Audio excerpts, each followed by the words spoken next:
In the last hour, a pretty spirited debate on the Pierre Dubois situation in Columbus.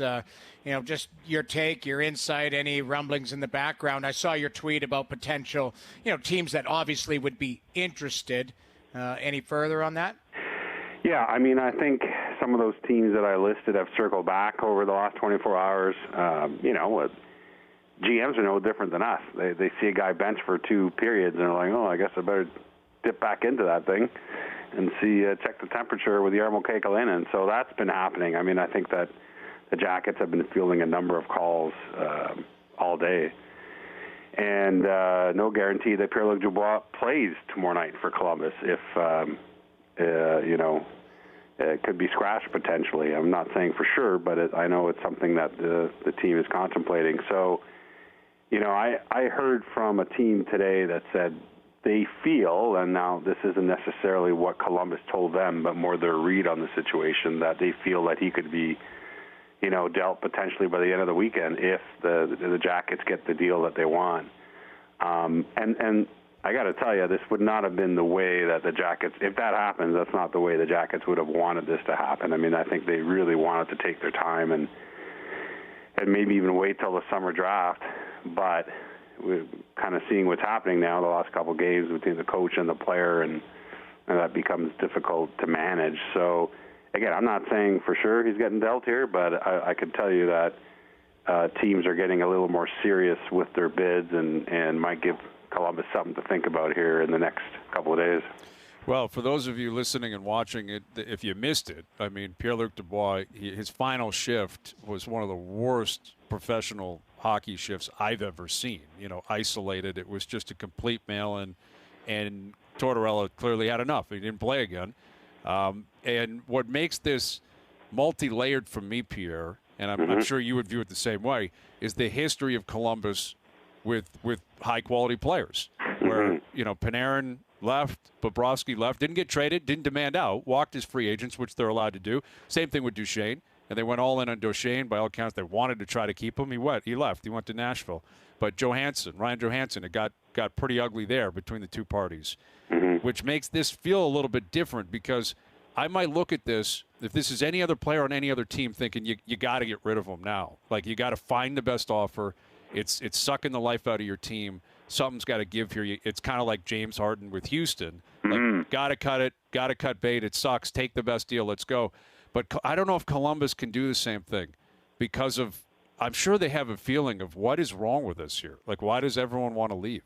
And right. I think it makes it more complex. And he didn't even mention Josh Anderson, which is a more recent example. Now, he didn't ask for a trade, but there was sort of the tension about how the team and he felt about his shoulder injury last year, and then he wasn't signing a new deal with them, so he's out the door. And you really don't want to deal with guys like Josh Anderson at that age, do you?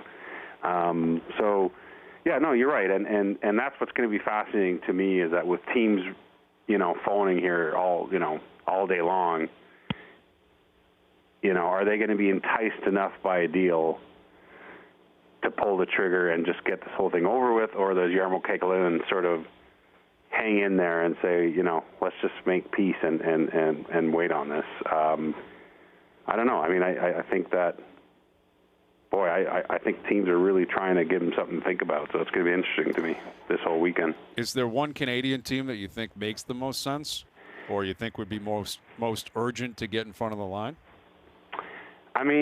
Winnipeg has always made sense to me from the get-go. It's one of the first teams I mentioned when all this broke, because of their own situation with Laine, and because he'd be such a good fit down the middle there for them. But, Calgary has sniffed around that situation. We know about Montreal for sure, has been in there. So those would be the 3 Canadian teams. Now, interestingly enough, if you're making that trade, any of those teams, you're not getting them for 2 weeks. Through the quarantine, so something else to think about. Not that it should influence the kind of deal that can influence your franchise for many years, but I'm just saying as a little footnote. But believe me, I think Anaheim has been in there. The Rangers have a lot of interest. Minnesota. I listed a dozen teams today that I know comfortably have inquired. My guess is I'm missing another 7 or 8. That's just been the level of interest. Pierre, I just wanted to follow up here.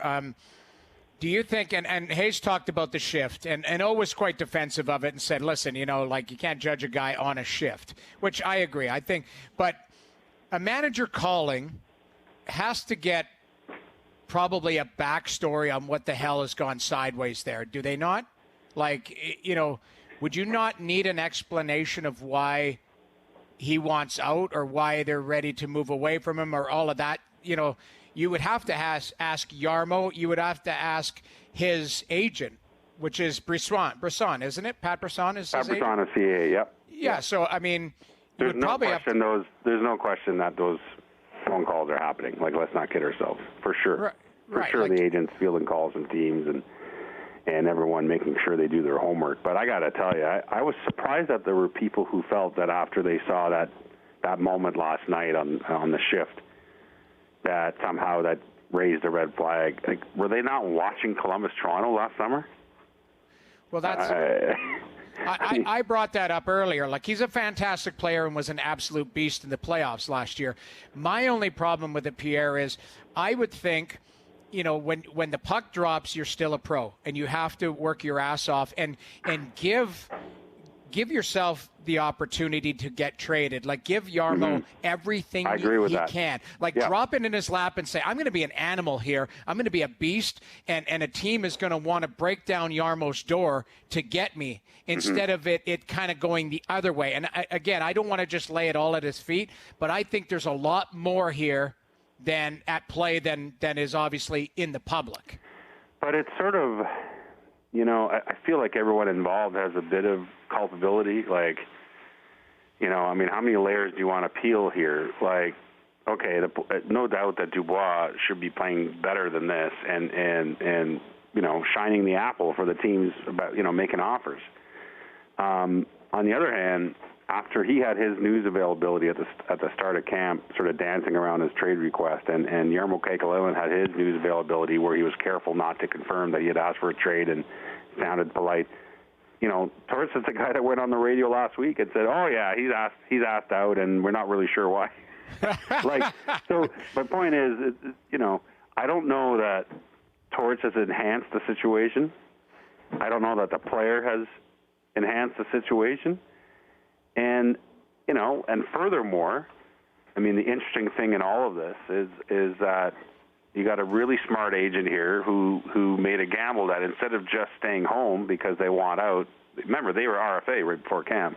They signed a 2-year bridge deal thinking we'll work with the team to, this is an easier asset to trade. And I think, by the way, that's the right way to go. I think it's harder to trade an RFA.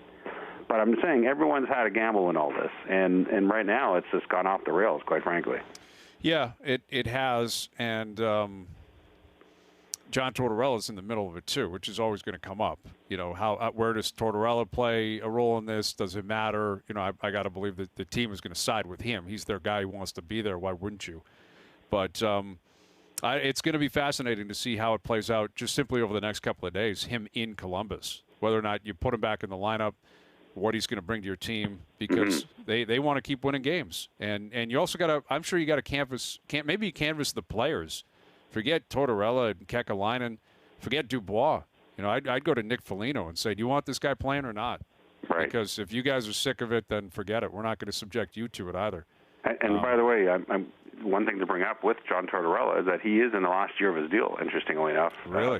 Through all this. Yeah, he's one of the 5 coaches remaining, along with Rob Brindamore, Travis Green, Jeff Blashill, and who am I forgetting? I couldn't tell. I'm not going to save you on that one on coaches and who's left. And there's a guy. you spoke with Babcock. Rick Tockett's the other one. Rick Tocchet, okay. Yeah, and so my point is, I think the Jackets want to re-sign Tortorella, but in the middle of all this controversy, Tortorella has a lot at stake this season as well.